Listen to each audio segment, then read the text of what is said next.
Good morning everyone. Welcome to online classes. I am Tripurari. Today I am going to explain a poem of your Hindi literature book, and the poem is जब सूरज जग जाता है, written by Rameshwar Kamboj Himanshu.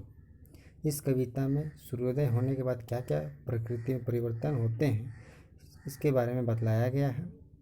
कविता है आंखें मलकर धीरे धीरे जब जग जाता है, सिर पर रखकर पाँव अंधेरा चुपके से भाग जाता है।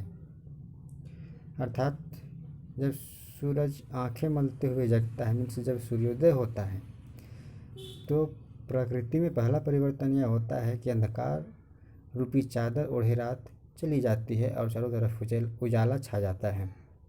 हौले से मुस्कान बिखेरे पात सुनहरे हो जाते, डाली डाली फुदक फुदक कर सारे पक्षी हैं गाते। सूर्योदय होने के बाद पत्ते सुनहरे हो जाते हैं, पक्षियाँ डालियों पर फुदक फुदक कर गाने लगते हैं। थाल भरे मोती लेकर धरती स्वागत करती है, नटखट किरणें वन उपवन में खूब चौकड़ी भरती है।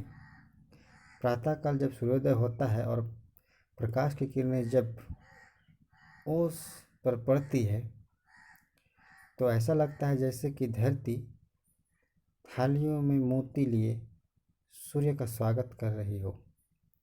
ये नटखट किरणें जंगलों बगीचों में इस प्रकार दौड़ती है जैसे कि हिरन चारों पैर आगे करके छलांगे लगा रही हो। कल कल बहती हुई नदी में सूरज खूब नहाता है, कभी तैरता है लहरों पर, डुबकी कभी लगाता है। प्रातःकाल सूर्य की किरणें कल कल की मधुर ध्वनि उत्पन्न करती हुई नदी में इस प्रकार मिल जाती है जैसे कि वह नहा रही हो। सूर्य के प्रकाश की किरणें लहरों में टकराकर कभी चमकती है तो कभी छिप जाती है जैसे कि सूर्य नहा रहा हो। पर्वत घाटी पार करे मैदानों में चलता है, दिन भर चलकर थक जाता, सांझ हुए फिर ढलता है। इसके बाद दिन चढ़ने लगता है, सूरज पर्वत घाटी पार करके मैदानों में चला जाता है और दिन भर थक जाता है और शाम में वह फिर ढलने लगता है, मीन्स सूर्यास्त होने लगता है।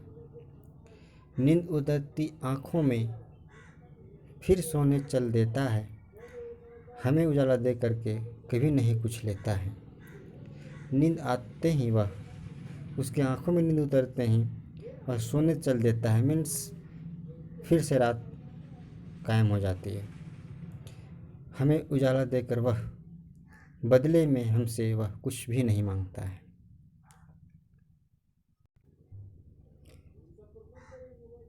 Thank you.